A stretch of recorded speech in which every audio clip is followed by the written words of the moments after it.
kita menghadapi berbagai kesulitan hidup, biasanya kita minta tolong kepada kerabat terdekat. Misalnya, karena terlilit hutang atau kesulitan ekonomi lainnya. Jika kita menderita sakit, kita segera pergi ke dokter. Tapi, pernahkah kita terpikir untuk lebih dulu menghadap Allah Ta'ala dengan sholat, kemudian berdoa memohon pertolongannya? Jadi saya itu kan mohon doa kepada Allah untuk kebaikan, gitu kan, kiranya agar mempersatukan umat. Merasa tentram, damai gitu aja, hatinya tenang gitu kalau mengikuti istighosah. Istighosah itu memang sangat dianjurkan. Kenapa? Istighosah itu adalah permohonan hamba kepada Sang Khalik. Kalau berdoa kita tidak perlu hanya di tempat istighosah saja ya Mas ya, di mana saja 5 waktu pun kita selalu berdoa ya. Tapi di situ memang mungkin kesempatan yang istilahnya kita sangat memohon kepada Allah Subhanahu wa Ta'ala.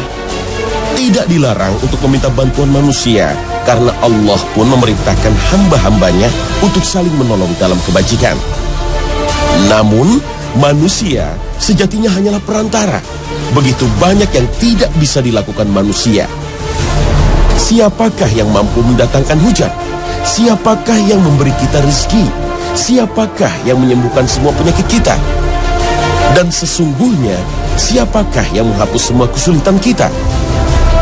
Hanya Allah yang Maha Kuasa. Sekali lagi, manusia hanyalah perantara. Mungkin juga di antara kita ada yang salah memahami ziarah ke makam para wali karena meyakini merekalah yang mengabulkan semua doa-doa kita. Karena itulah, luruskan tauhid kita dengan bersandar kepada Allah semata.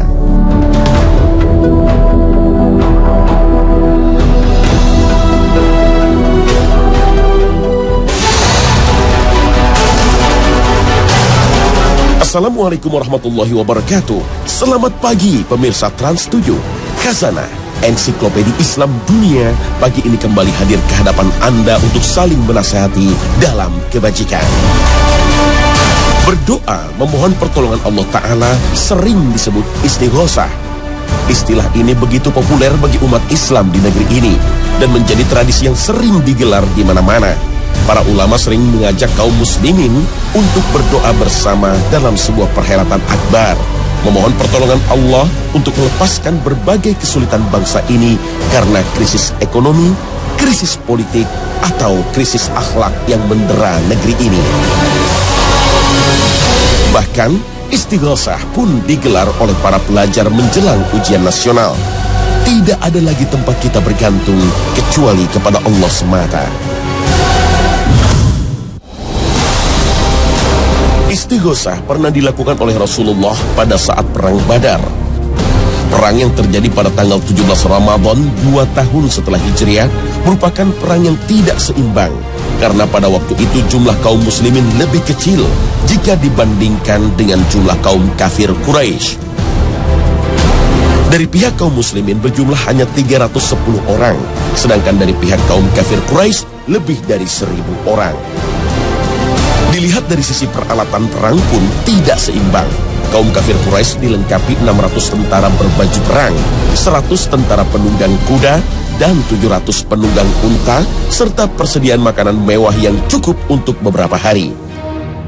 Sedangkan dari kaum muslimin berbekal persenjataan yang sangat sederhana. Kalau dilihat secara akal, mana mungkin 310 tentara dengan perlengkapan seadanya mampu mengalahkan pasukan lebih dari 1.000 orang dengan persenjataan lengkap. Dalam hadis riwayat Ahmad diceritakan, setelah Rasulullah melihat kekuatan musuh, maka Rasulullah beristighosah dengan menghadapkan dirinya ke arah kiblat lalu berdoa, "Ya Allah, tunaikanlah kepadaku apa yang telah Engkau janjikan kepadaku. Ya Allah, jika golongan kaum muslimin ini binasa, maka tidak akan ada yang menyembahmu di muka bumi ini selamanya." Berkaitan dengan peristiwa ini, Allah menurunkan sebuah ayat dalam Al-Quran. إذ تستغيثون ربكم فاستجاب لكم أني ممدكم ب1000 من الملائكة مردفين. Ingatlah ketika kalian memohon kepada Tuhan kalian, lalu diperkenankannya bagi kalian. Sesungguhnya aku akan mendatangkan bala bantuan kepada kalian dengan 1000 malaikat dengan datang berturut-turut. Al-Quran, Surah Al-Anfal ayat 9. Istighosah juga terjadi dalam kisah Fir'aun. Fir'aun beserta pasukannya mengejar kaum Bani Israel yang diselamatkan oleh Nabi Musa alaihissalam. Dan tatkala mereka berada di pinggir laut, mereka bertanya kepada Nabi Musa, bagaimana kami bisa lolos dari kepungan ini? Maka Nabi Musa berkata, aku diperintahkan untuk melewati jalan ini. Maka dengan perintah Allah Subhanahu wa ta'ala, Nabi Musa memukul lautan dengan tongkatnya. Maka terbelahlah lautan, dan tiap-tiap belahan seperti gunung besar, dan terbentuklah 12 jalan bagi setiap suku. Lalu Allah menyuruh angin untuk mengeringkannya. Dan air pun terbelah di antara jalan-jalan itu persis seperti jendela-jendela, agar tiap-tiap kaum bisa melihat satu sama yang lainnya, supaya mereka tidak mengira kalau mereka binasa. Bani Israel telah melewati lautan, dan ketika rombongan terakhir telah keluar dari laut, Fir'aun dan pasukannya ikut mengejar kaum Bani Israel. Ketika Fir'aun berada di tengah-tengah laut, dia merasa takut dan ingin mundur. Badannya gemetar dan ingin memutuskan untuk kembali. Usahanya itu sia-sia, tidak ada tempat yang aman baginya. Allah yang Maha Kuasa menyuruh laut menenggelamkan mereka, maka tidak ada satupun dari mereka yang selamat, dan ombak memutar balikan mereka sampai bertubi-tubi menghantam Fir'aun, dan akhirnya Fir'aun menemui syakaratul maut. Saat itulah Fir'aun beristighosah kepada Allah Subhanahu wa ta'ala. Aku percaya bahwa tidak ada Tuhan melainkan Tuhan yang dipercayai oleh Bani Israel, dan aku termasuk orang-orang muslim berserah diri. Tetapi Allah Subhanahu wa ta'ala tidak menerima taubat Fir'aun. Istighosah atau memohon pertolongan Allah biasa dilakukan umat Islam Indonesia secara berjamaah. Tradisi ini tak sekedar menghadapi persoalan besar dan mendesak, juga dilakukan anak-anak sekolah saat menghadapi ujian sekolah. Tak ada yang salah dalam permohonan doa ini, karena pada hakikatnya berdoa adalah ibadah. Dalam beristighosah, sebagian umat Islam biasa melakukan dengan tawassul atau menjadikan Rasulullah sebagai perantara agar doanya terkabul. Tawassul adalah salah satu cara berdoa dengan menggunakan perantara sesuai dengan petunjuk dalam firman Allah. Ya ayyuhalladzina amanu ittaqullaha wabtaghu ilaihil wasilata wajahidu fi sabilihi la'allakum tuflihun. Hai orang-orang yang beriman, bertakwalah kepada Allah, carilah perantara untuk mendekatkan diri kepadanya, dan berjihadlah di jalannya supaya kamu mendapat keberuntungan. Al-Quran, Surah Al-Ma'idah ayat 35. Dalam berdoa, wasilah atau perantara yang dibolehkan menurut syariat Islam adalah melalui amal soleh dan asma Allah. Misalnya kita berdoa untuk mendapat keturunan, kemudian kita bersedekah kepada fakir miskin sebagai wasilah. Atau dalam lafaz doa kita berwasilah dengan Asma'ul Husna seperti menyebut Ya Rahman, Ya Rahim, atau Ya Razzaq. Namun dalam berdoa, bolehkah kita bertawasul dengan makhluk? Bertawasul sesungguhnya kita meminta didoakan sebagaimana kita minta didoakan oleh orang tua kita, atau kita minta didoakan oleh para alim ulama. Jadi tidak ada yang salah dalam tawasul, karena tidak menyalahi sunnah Nabi, bahkan dilakukan oleh para sahabat. Namun, bagaimana jika mereka telah wafat? Bolehkah kita bertawasul dengan ahli kubur? Inilah perdebatan yang panjang di antara para ulama. Sayangnya, perbedaan ini sering meruncing di antara umat Islam, bahkan dikhawatirkan berakibat pada perpecahan umat. Untuk memahami ikhtilaf atau perbedaan faham soal tawasul, marilah kita ikuti cara pandang dari kedua belah pihak, agar kita tidak terjebak pada fanatisme dan merasa paling benar, kemudian menyesatkan pihak yang lain.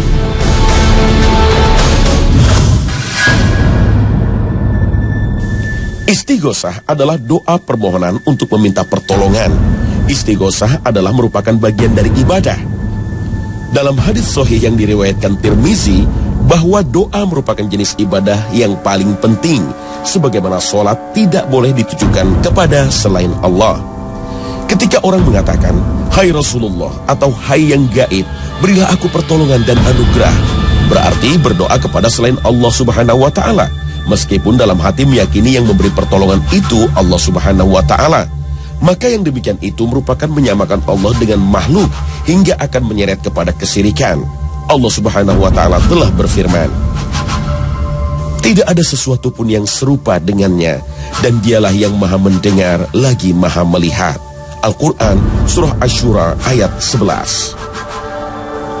Orang-orang musyrik pada masa Nabi Muhammad SAW juga meyakini bahwa Allah pencipta dan pemberi rezeki, tetapi mereka berdoa kepada perantara mereka yang digambarkan dalam bentuk patung, sebagaimana dijelaskan dalam Al-Quran. Dan orang-orang yang mengambil pelindung selain Allah berkata, "Kami tidak menyembah mereka kecuali hanya agar mereka dapat mendekatkan diri kami kepada Allah sedekat-dekatnya.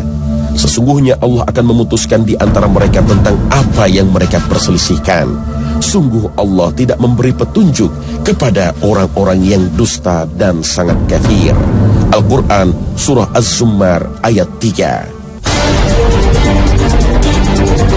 Di kalangan umat muslim masih banyak yang berdoa kepada Rasul dan orang-orang soleh, padahal mereka tidak bisa memberikan pertolongan sedikit pun. Allah berfirman,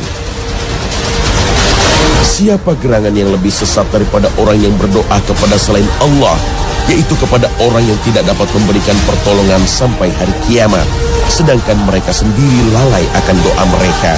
Dan apabila mereka dikumpulkan pada hari kiamat, niscaya sesembahan mereka akan menjadi musuh mereka dan mengingkari pemujaan mereka." Al-Quran Surah Al-Ahqaf ayat 5 hingga 6. Ibnu Abbas mengatakan bahwa nama-nama patung itu adalah nama-nama orang soleh pada zaman Nabi Nuh alaihissalam. Setelah mereka mati, setan membisikkan kepada para pengikutnya agar di tempat duduk mereka didirikan monumen-monumen yang diberi nama dengan nama mereka. Mereka melaksanakannya, tapi patung-patung itu belum sempat disembah. Setelah pembuat patung-patung itu mati dan generasi pengikutnya tidak lagi mengetahui asal-usulnya, akhirnya patung-patung itu disembah. Allah membantah orang-orang yang berdoa kepada para nabi dan wali. Katakanlah, panggillah mereka yang kamu anggap Tuhan selain Allah. Mereka tidak mempunyai kekuasaan untuk menolak bahaya daripadamu dan tidak pula memindahkannya. Orang-orang yang mereka seru itu sendiri justru mencari jalan kepada Tuhan mereka. Siapa di antara mereka yang lebih dekat dengan Allah dan juga mengharapkan rahmatnya serta takut akan azabnya? Sungguh, azab Tuhanmu itu sesuatu yang patut ditakuti. Al-Quran Surah Al-Isra ayat 56 hingga 57. Ada orang yang menyangka bahwa istighosah atau memohon pertolongan kepada selain Allah itu boleh, dengan alasan bahwa yang memberi pertolongan yang sebenarnya adalah Allah Subhanahu wa Ta'ala. Sedangkan istighosah kepada Rasul dan wali itu hanya majaz atau hanya dalam pengungkapan. Seperti ada orang yang berkata, "Saya disembuhkan oleh obat dan dokter." Pendapat ini keliru dan dibantah oleh firman Allah yang mengisahkan doa Nabi Ibrahim alaihissalam. "Allah lah yang menciptakan aku, maka dialah yang memberikan petunjuk kepadaku. Dialah yang memberi makan dan minum aku, dan apabila aku sakit dialah yang menyembuhkan aku." Al-Quran Surah Asy-Syura ayat 78 hingga 80. Ayat ini menjelaskan bahwa pemberi petunjuk, rezeki dan kesembuhan adalah Allah Subhanahu wa Ta'ala, tidak dengan yang lainnya. Sedangkan obat hanyalah sebagai sebab dan tidak menyembuhkan. Islam membolehkan memohon kepada orang yang masih hidup, sedangkan kepada yang sudah mati dilarang. Untuk membedakan memohon kepada yang sudah mati dan yang masih hidup, lihatlah apa yang dilakukan Umar bin Khattab. Pada waktu terjadi kekeringan, Umar meminta Abbas, paman Rasulullah SAW, untuk mendoakan mereka. Saat itu Umar tidak meminta tolong kepada Nabi SAW yang telah wafat.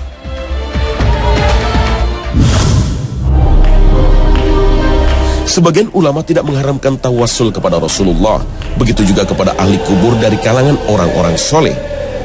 Menurut Said Muhammad Alwi Al-Maliki, seorang ulama Mekah yang menjadi guru banyak ulama Indonesia, dalam kitabnya Tafahum Yajib At-Tusoha mengatakan, banyak orang yang keliru dalam memahami tawassul yang benar. Ada beberapa hakikat tawassul yang harus dipahami, yaitu pertama, sesungguhnya tawassul adalah salah satu cara berdoa dan salah satu jenis tawajjuh atau menghadap Allah Ta'ala. Sedangkan yang dijadikan perantara dalam doa itu hanyalah sebagai wasilah untuk mendekatkan diri kepada Allah. Barang siapa yang meyakini selain yang demikian, maka dia telah menyekutukan Allah. Kedua, orang yang bertawassul karena cintanya kepada si perantara dan karena meyakini bahwa Allah mencintai perantara itu. Ketiga, jika orang yang bertawassul meyakini bahwa yang dijadikan perantara kepada Allah itu dapat memberikan manfaat dan bisa menolak mudarat dengan kekuasaan dirinya sendiri sama dengan Allah atau di bawahnya, maka dia telah menyekutukan Allah. Keempat, tawassul bukanlah sesuatu yang wajib dan dikabulkannya doa tidaklah bergantung padanya. Karena arah tujuan yang paling pokok dalam doa adalah Allah Subhanahu wa Ta'ala secara mutlak.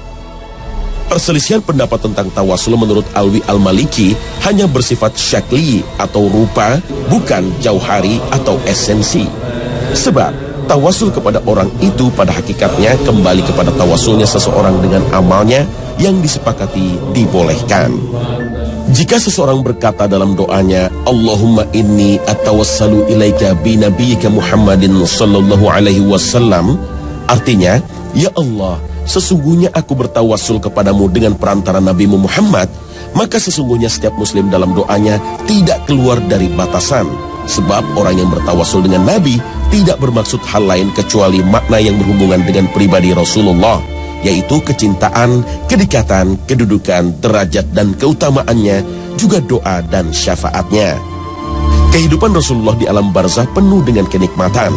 Beliau mendengarkan orang yang bersalawat kepadanya dan mengucapkan salam kepadanya sebagaimana sabdanya, siapa saja dari seorang muslim mengucapkan salam kepadaku, niscaya Allah akan mengembalikan kepadaku ruhku sehingga aku menjawab salamnya itu. Hadis riwayat Abu Daud dari Abu Hurairah. Imam Nawawi mengatakan sanad hadis ini sahih. Dalam beberapa kitabnya, Syekh Ibnu Taimiyah seperti dikutip Said Muhammad Alwi Al-Maliki menetapkan diperbolehkannya bertawassul kepada Nabi Muhammad SAW tanpa membedakan atau memisahkan antara masa hidup dan setelah wafatnya.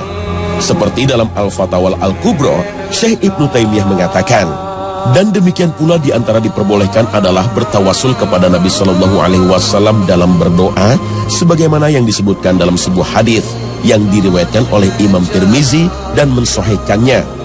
Sesungguhnya Nabi Muhammad SAW pernah mengajarkan kepada seseorang untuk mengucapkan di dalam doanya, Allahumma inni as'aluka wa atawajjahu ilaika binabika Muhammadin sallallahu alaihi wasallam nabiyyur rahmah, ya Muhammad inni atawajjahu bika ila rabbika fayujla hajati liyaqdiha fashaffi'hu fi. Ya Allah, sesungguhnya aku memohon kepadamu dan menghadap kepadamu dengan perantara Nabimu Muhammad sallallahu alaihi wasallam, Nabi pembawa rahmat. Wahai Muhammad, sesungguhnya aku menghadap dengan perantaramu kepada Tuhanmu agar ia menghilangkan, yakni memenuhi kebutuhanku. Maka mohonkanlah syafaat untukku. Karena itulah istighosa atau meminta pertolongan dengan wasilah Rasulullah dibolehkan, sebagaimana pendapat Syekh Ibnu Taimiyah dan Imam Ahmad bin Hambal. Namun dilarang bertawassul kepada selain Nabi. Sebagaimana ditegaskan oleh Syekh Izzuddin bin Abdul Salam, ia berkata, sesungguhnya tidak diperbolehkan bertawassul kepada Allah Subhanahu wa Ta'ala kecuali dengan Nabi Muhammad sallallahu alaihi wasallam. Namun, sebagian ulama salaf membolehkan bertawassul kepada orang-orang saleh yang telah wafat selain Nabi Muhammad SAW, karena mereka hakikatnya tidaklah mati, sebagaimana firman Allah. Dan janganlah kamu mengatakan terhadap orang-orang yang gugur di jalan Allah bahwa mereka itu mati. Bahkan sebenarnya mereka itu hidup, tetapi kamu tidak menyadarinya. Al-Quran, Surah Al-Baqarah ayat 154. Namun, sebagian ulama berpendapat lain, bahwa orang yang telah wafat tidak bisa mendengar, berdasarkan firman Allah. Sesungguhnya kamu tidak dapat menjadikan orang-orang yang mati mendengar, dan tidak pula menjadikan orang-orang yang tuli mendengar panggilan, apabila mereka telah berpaling membelakang. Al-Quran, Surah An-Naml ayat 80. Dalil ini diperkuat sabda Nabi dari Ibnu Umar radhiyallahu an. Ia berkata, Nabi SAW berdiri di atas sumur-sumur Badr. Kemudian beliau bersabda, apakah kalian mendapati sesuatu yang telah dijanjikan Rabb kalian adalah benar? Kemudian beliau bersabda lagi, sesungguhnya sekarang mereka mendengar yasma'un, apa yang aku katakan. Kemudian berita ini dikabarkan kepada Aisyah, maka ia berkata, sesungguhnya Nabi SAW hanyalah bersabda, sesungguhnya mereka sekarang mengetahui, ya'lamun, apa yang dulu aku katakan kepada mereka adalah benar. Kemudian Aisyah membaca ayat, sesungguhnya kamu tidak mampu menjadikan orang-orang mati mampu mendengar, sampai akhir ayat. Diriwayatkan oleh Al-Bukhari. Hadis ini merupakan pengkhususan dari Nabi Muhammad SAW bahwa mayat orang-orang kafir saat itu mendengar saat beliau SAW berbicara. Ini merupakan bagian dari mukjizat Nabi. Al-Imam Al-Qurtubi dalam tafsirnya dengan menukil penjelasan Ibnu Athiyah bahwasannya kisah Badar merupakan kejadian luar biasa atau mukjizat yang dimiliki oleh Nabi Muhammad SAW, di mana Allah mengembalikan pendengaran kepada kaum kafir hingga mereka dapat mendengar perkataan Nabi SAW. Inilah antara lain dalil untuk memperkuat tidak bolehnya tawasul kepada ahli kubur, karena sesungguhnya mereka tidak mendengar doa yang kita panjatkan. Wallahu a'lam. Perbedaan faham soal tawasul ini tak seharusnya umat Islam terpecah belah dengan saling mengkafirkan atau memusyrikan saudara muslim lainnya. Orang yang bertawasul dengan tetap meluruskan tauhid kepada Allah tidak berarti telah berbuat syirik. Meski demikian, kita tidak bisa menutup mata. Mungkin ada di antara saudara-saudara kita sesama muslim yang belum memahami hakikat tawasul dan tuntunan saat berziarah ke makam para wali. Mereka mengkhususkan hari-hari tertentu untuk berziarah, kemudian meyakini bahwa tawasul menjadi sebab utama dikabulkannya doa. Ahli kubur yang dijadikan perantara bukan sebagai tujuan. Doa yang kita panjatkan kepada Allah tidak tergantung pada ahli kubur. Sesungguhnya tujuan dalam berdoa tetaplah kepada Allah Azza wa Jalla, karena Allah lah yang berhak mengabulkan doa-doa kita. Semoga Allah Ta'ala senantiasa memberi taufik dan hidayahnya kepada kita. Amin. Allahumma amin. Pemirsa Hasanah, semoga episode Istighosah ini memberi pencerahan dan wawasan tentang perbedaan faham para ulama tentang hakikat doa dan tawasul. Dalam berdoa, yang terpenting kita harus meluruskan tauhid kita. Hanya kepada Allah tempat kita bergantung, dan hanya Allah yang mengabulkan semua doa-doa kita. Terima kasih atas perhatian Anda, dan wassalamualaikum warahmatullahi wabarakatuh.